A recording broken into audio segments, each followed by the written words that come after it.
What is up, everybody? Purple and Gold podcast for Tuesday, August the 4th.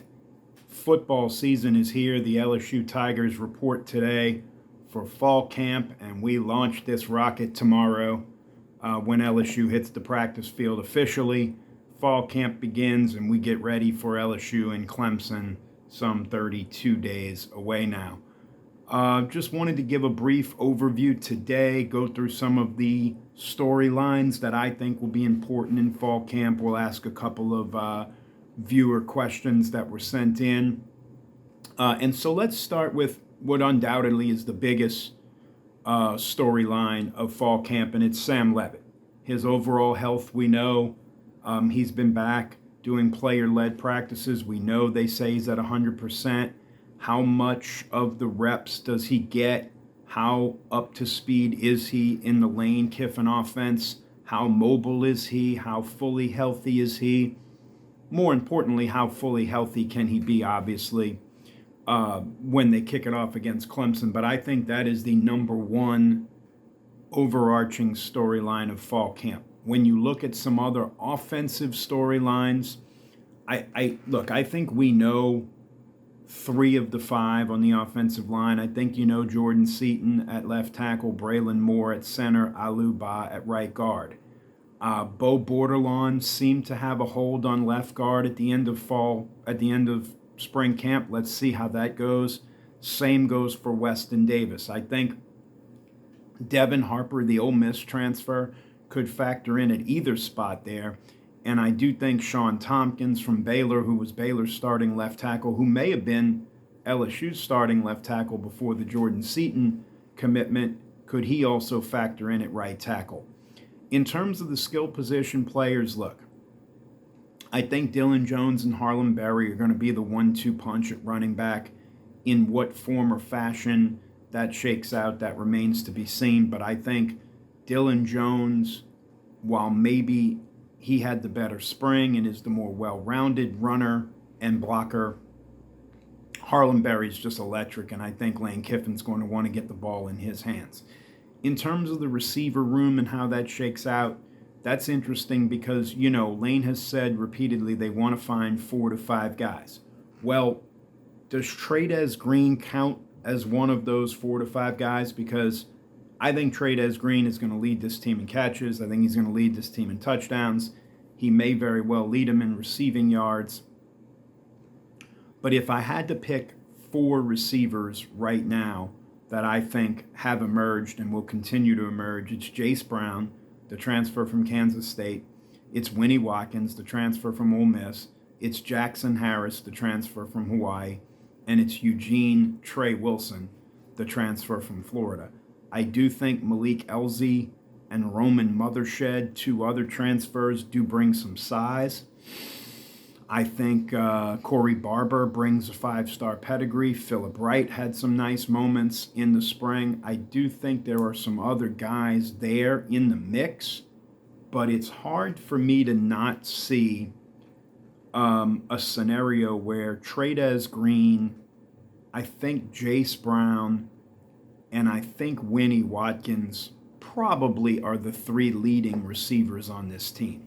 I think, Winnie Watkins had 26 catches, just a shade under 500 yards his freshman year at Ole Miss.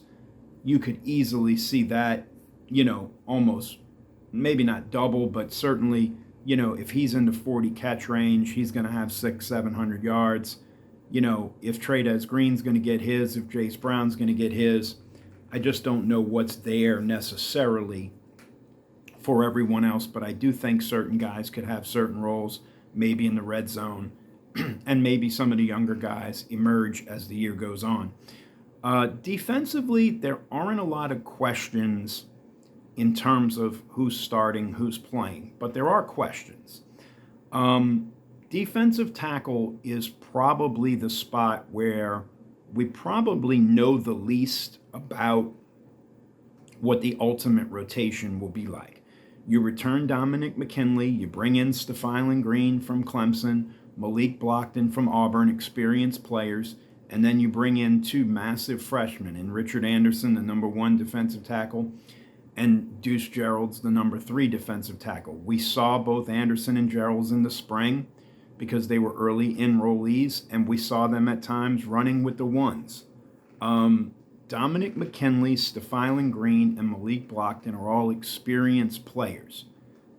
None of them really have put up stats that would tell you they are some sort of an incumbent starter. So I think as the season goes on, if the 2 freshmen emerge as the 2 best guys, they may both end up starting. I do think that's your most likely 5-man rotation, though. I do think all 5 of those guys will contribute. On the edge, it's the same thing, really, but this is where you get to where I think the biggest storyline is on defense. So we know Prince Williman and Jordan Ross. You bring them in as transfers, but Jordan Ross from Tennessee, again, a lot like those guys we talked about at defensive tackle, the production hasn't matched the athleticism in the body and the 5-star pedigree. He has 1.5 career sacks. And so that brings me to the storyline on defense, which is Lamar Brown. Lamar Brown, the number 1 player in the class last year, he couldn't work out in spring. He was not an early enrollee, but he was at every practice and was with the edge rushers. That is where I believe he is going to play, and I think that's the question, right? The other guys they have out there, like Dylan Carpenter and Damian Shanklin, some of those guys are just more like a strong side defensive end. Can Lamar Brown be an impact player? Even if it's just in a pass rush situation, even if it's just, do they kick him inside on 3rd downs and do they have some kind of package to rush the passer? How up to speed quickly can he get, and what kind of impact can he make? I think that's the biggest storyline on this defense. If you were going to tell me that Jordan Ross and Lamar Brown were going to both go kaboom, then I would tell you that this defense, sky's the limit, right? Because you'd be looking at one of the more impressive front 7s in college football, because as we get to the linebackers, Whit Weeks, TJ Dottery, Devon Keys, they're all back. Secondary, PJ Woodland and DJ Pickett will be your starters. Little bit of a question mark with the rest of the group. I'm going to get to that in a minute. Ty Benefield comes in, the number 1 transfer at safety. Tamarcus Cooley's back. Fahim Delane is at safety. Jace Thomas. They've got depth at all of these spots, but they need some production on the defensive line. If there's one thing I think that could torpedo this defense, it might be that. Scott Starzik, transfer from Arkansas, will be your kicker. Grant Chadwick, who was surprisingly named the first-team All-SEC punter. I think he'll be in a punting battle with Hayden Craig, the transfer from Florida. And we'll see how the return game shakes out. We'll talk about that as practice goes along and we know a little bit more. I wanted to get to a couple of questions that we had from some viewers. I asked for some questions on social media.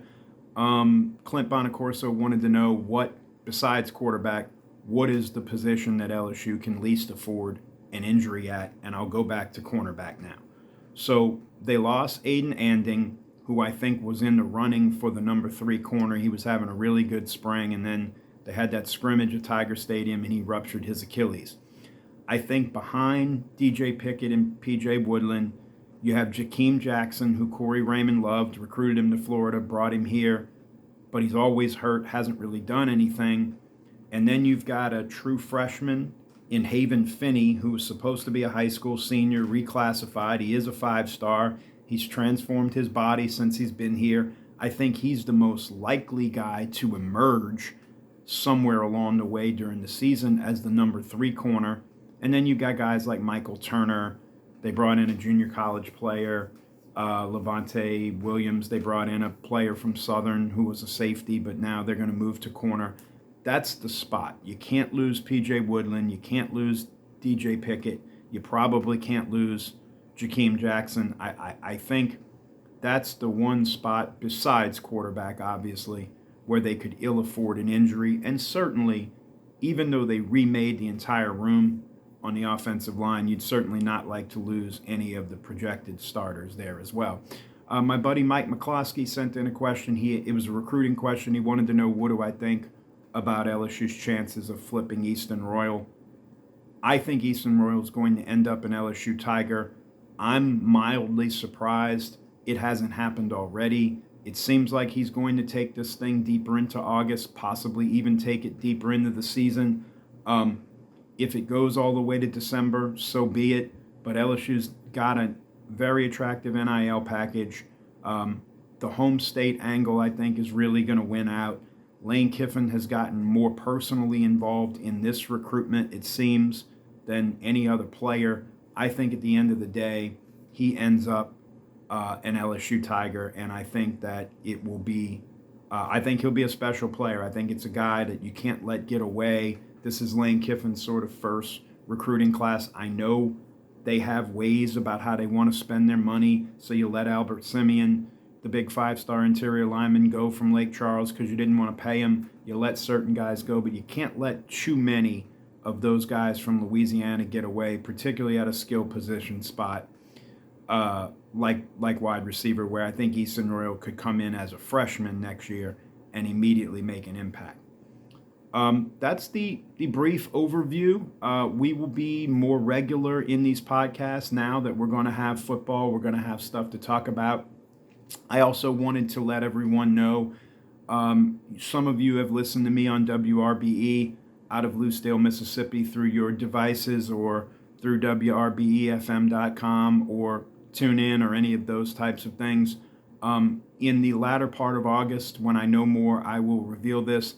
I am going to be hosting a weekly show on Friday from 4 Central to 5 Central. It's going to be a Football Friday show where we're going to preview all of the football weekend. I'm very excited about it. It's something we're all going to be looking forward to. So that'll be a nice supplement to this podcast. Please like and share and subscribe. Look, if you got a wife, if you got a girlfriend, even if they don't watch the podcast, if they can go on YouTube and subscribe to the channel, it would help me out a lot. Tell a friend, tell your mom, tell anybody if they like LSU.